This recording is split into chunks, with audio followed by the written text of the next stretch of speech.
We've all heard of the saying, first impressions are lasting impressions. And that is a saying that is indeed true. Well, we want to show you 4 keys to making a lasting first impression. The first key is to amaze with your appearance. Secondly, to cultivate your confidence. Thirdly, to master your manners. And lastly, to manage your social media presence. Amaze with your appearance.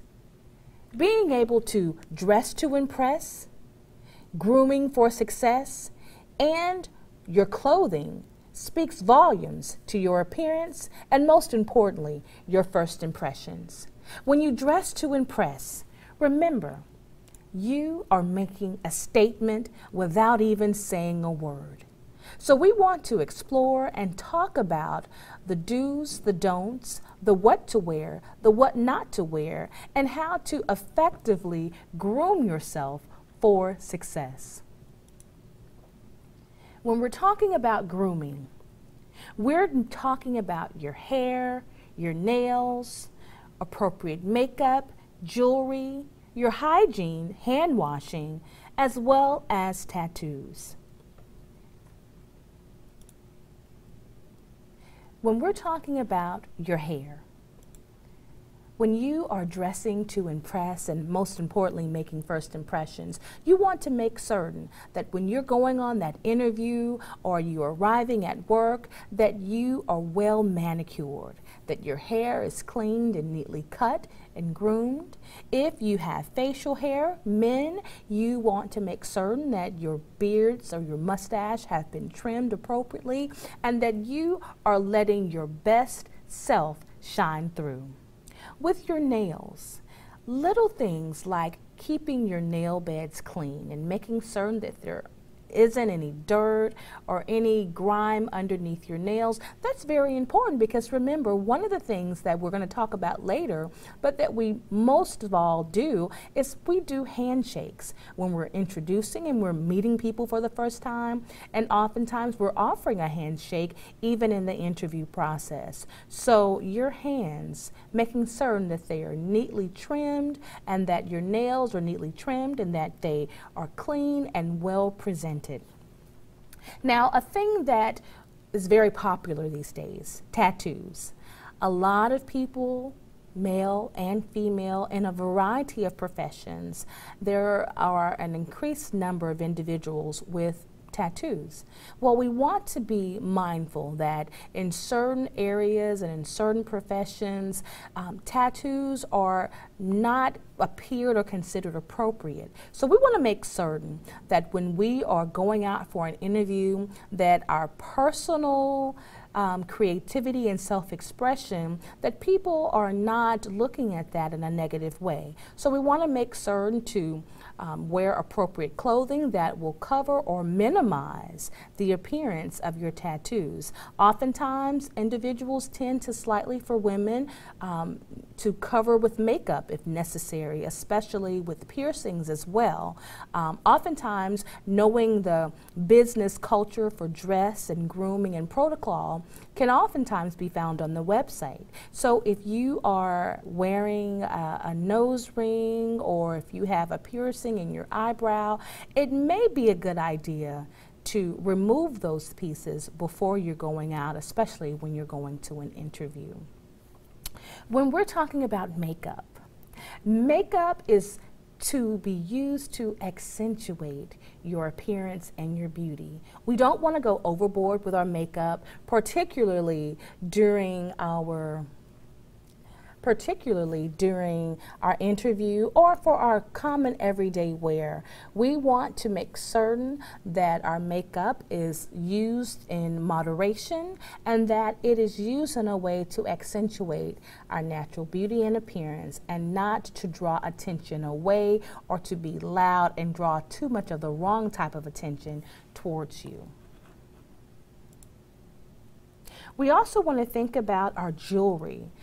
We've talked about piercings, but our necklaces, our earrings, our rings that we wear, we want to make certain that they are in good taste.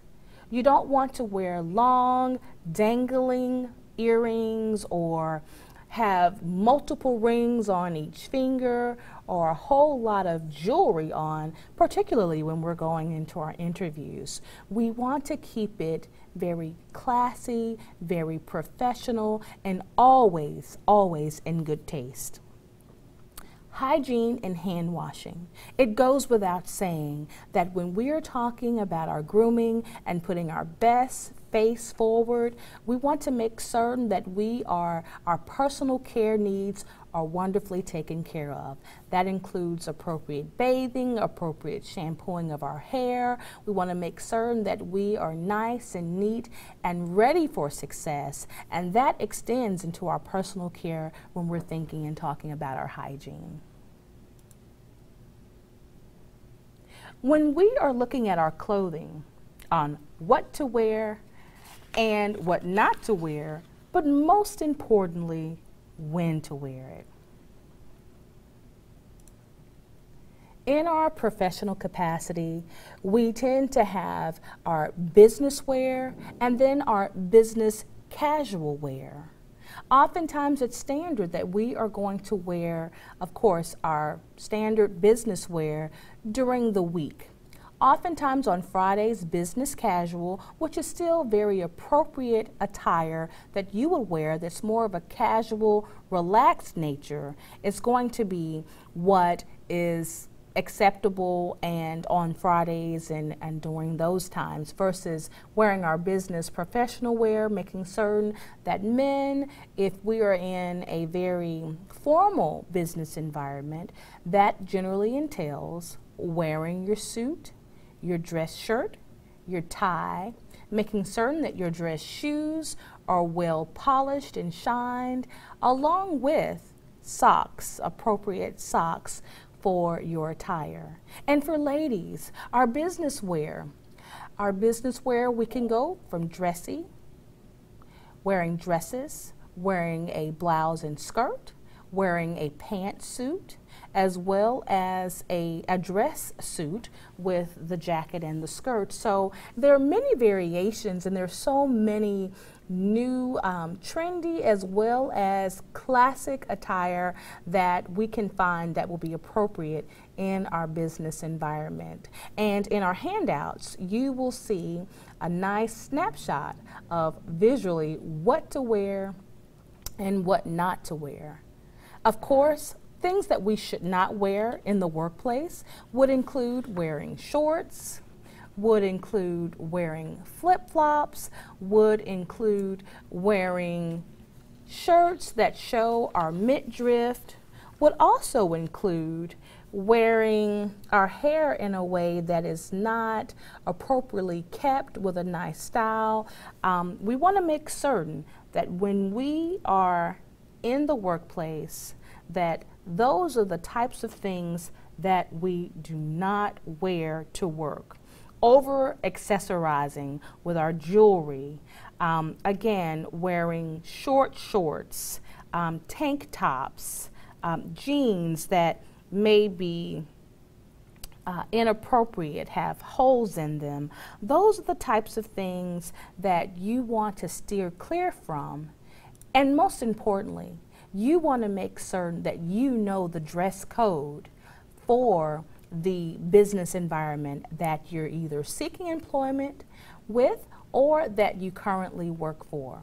Because again, we want to make certain that our appearance, that it is a positive reflection of who we are as a professional.